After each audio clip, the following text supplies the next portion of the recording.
তুরাগ নদীতে ভাসমান ৭ লাশ সংক্রান্ত সোশ্যাল মিডিয়ায় যা ছড়ানো হচ্ছে সবই গুজব বলে জানিয়েছেন ঢাকা জেলার পুলিশ সুপার শামীমা পারভীন।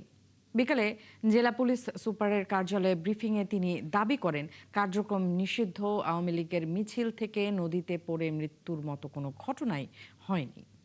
রাজনৈতিক উদ্দেশ্যে একটি মহল অপপ্রচার চালাচ্ছে।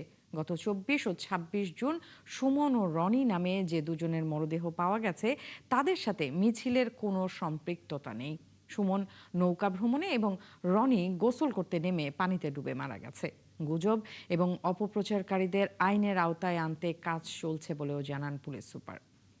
এগুলোকে তদন্ত করেই দেখেছি, যখন সোশ্যাল মিডিয়াতে এসেছে আমরা কগনিজেন্সে নিয়েছি বিষয়টা, কারণ আমরা কোনো ধরনের এরকম ঘটনা কাম্য নয় কারোর কাছেই, পুলিশের কাছে তো নয়। সে কারণে কগনিজেন্সে নিয়ে আমাদের বাংলাদেশ পুলিশ কাজ করেছে।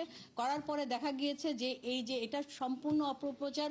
আপনারা দেখেছেন গতকালকে বাংলাদেশ পুলিশ হেডকোয়ার্টার্স থেকে এই বিষয়ে আপনার আমাদের ফেসবুক পেজে, আমাদের ওয়েবসাইটে এবং প্রেস রিলিজের মাধ্যমে বলা হয়েছে যে এটা সম্পূর্ণ পুলিশ কাজ করেছে, এ ধরনের কোনো ঘটনা সত্যতা পাওয়া যায়নি।